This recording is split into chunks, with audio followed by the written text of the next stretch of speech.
Welcome to our comprehensive guide on the Terrace of the Elephants, a prominent structure located in Siem Reap, Cambodia.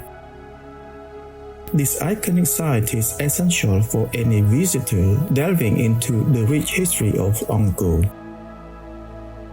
In this presentation, we will provide a detailed virtual tour of the Terrace of the Elephants, highlighting its historical significance, notable features, and key points of interest.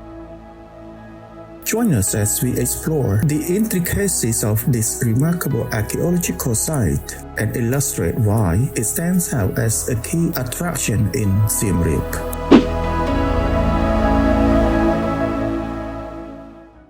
The Terrace of the Elephants, referred to in Khmer as a field of elephant battle, exhibits signs of reconstruction and expansion likely occurring during the reign of King Siem VII at the end of the 12th century or the beginning of the 13th century. It is situated directly in front of the eastern gupura of the royal palace enclosure wall in Angkor, Siem Reap, the Kingdom of Cambodia.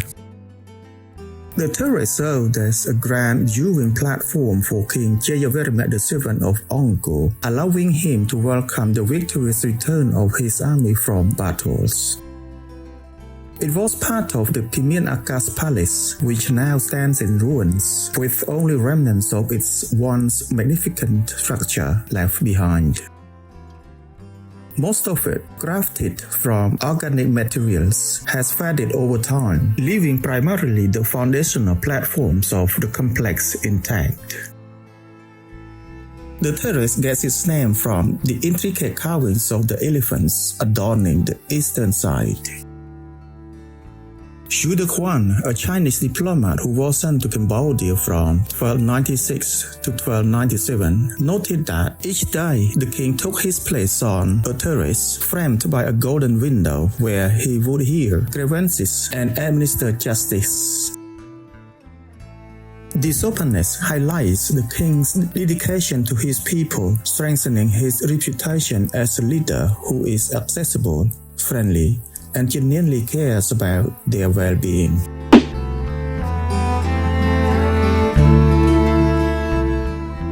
The Terrace of the Elephants stretches over 340 meters from the Baboon to the Terrace of the Leopard King.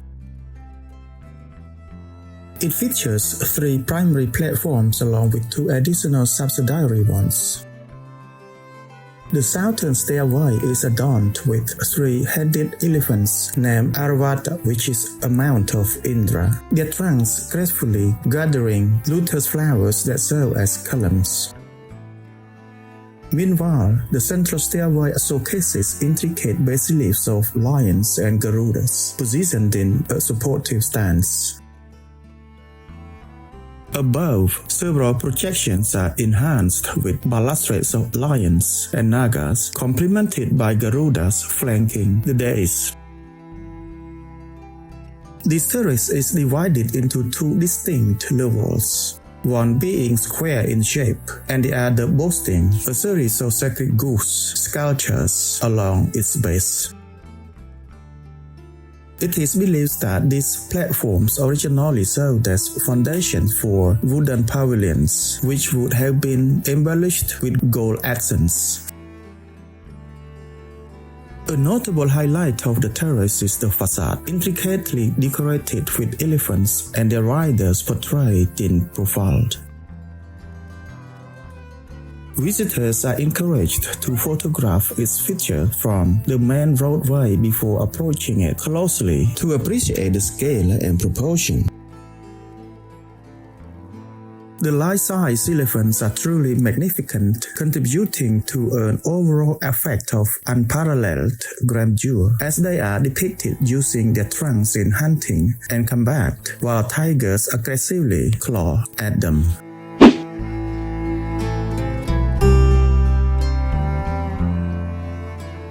At the northern end of the platform, positioned behind the outer wall, stands a striking sculpture of a large horse with 5 heads, meticulously carved in high relief on each side of the inner retaining wall.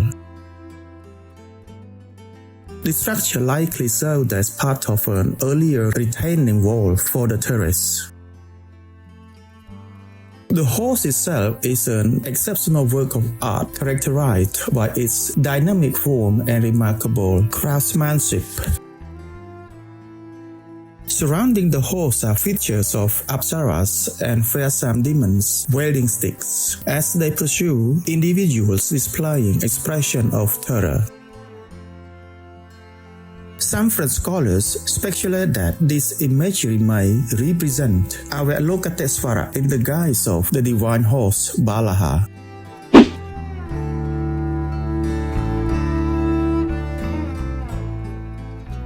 Upon entering through the eastern entrance of the Bapuan, one is greeted by the southernmost stairway, which elegantly intends into the royal square, paralleling four additional stairways. The staircase, akin to the south gate of the city, is flanked by intricately curved three-headed elephants, each depicted with trunks delicately grasping luteces emerging from the ground.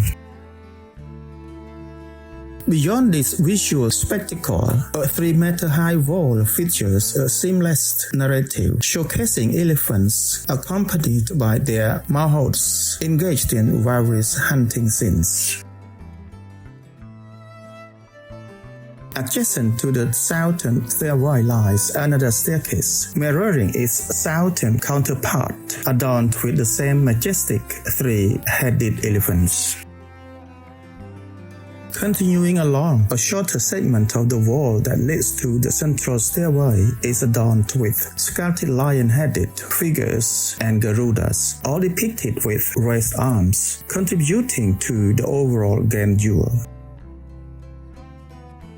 Ascending the central staircase, one notices the upper section featuring Nagas balustrades and guardian lions, enhancing the regal ambience.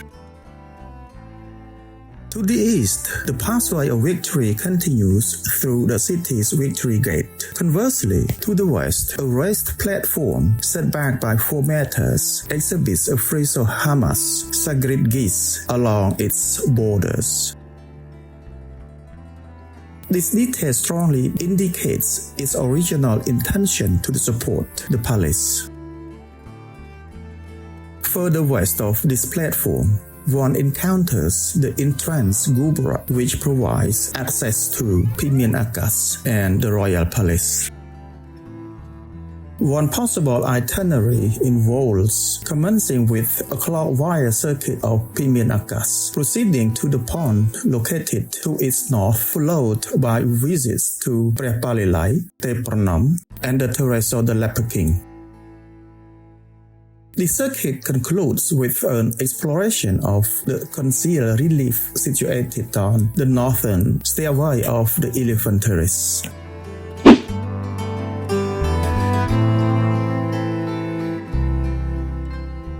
The current state of the site, characterized by the significant deterioration, overgrowth, and partial burial, may lead to some surprise regarding the extent of the terrace and its reliefs, which remained largely undiscovered until clearance of efforts commenced in the early 1900s. Initial clearing took place in 1908, followed by further work in 1916, during which Henri Marchal unveiled the inner wall of reliefs located on the northern staircase.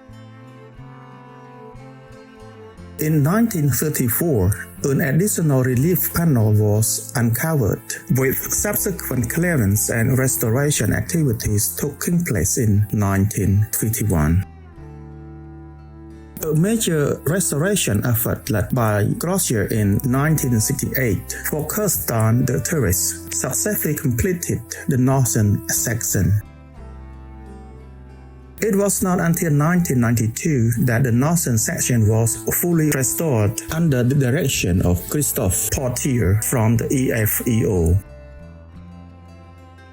In the 2021 and 2022 period, Apsara has embarked on a significant restoration project for the terrace. They have taken steps to remove the modern road that currently exists and are replacing it with large green space along with a pathway that mirrors the original entrance road to the Terrace of the Elephants and the Royal Palace. The restoration of the Terrace of the Elephants in Angkor Thom is an important initiative dedicated to safeguarding this remarkable historical site. This project showcases a collaboration between the Apsara National Authority and the Korea International Cooperation Agency with support from the Korean Heritage Agency, emphasizing a global commitment to preserving cultural heritage. The restoration of the northern section measuring 21 meters and the 22-meter northern section was completed at the end of January 2025, ensuring that this iconic monument continues to play a crucial role in Cambodia's cultural legacy for generations to come, as reported by My Times. It's adventure time in Cambodia, the enchanting kingdom of wonder. Open your eyes, unfold a dream, witness the joy, a magical scene.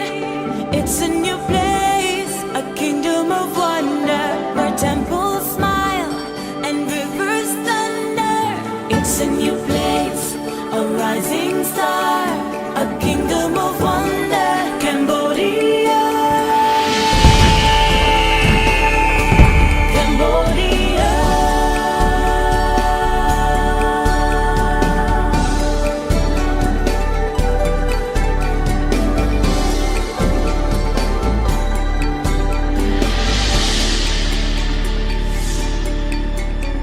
Enter our realm, discover the light, a blessing of gold, enchanting its night. It's an adventure, a kingdom of wonder, a magical spell you've fallen under. It's a new place, a rising star,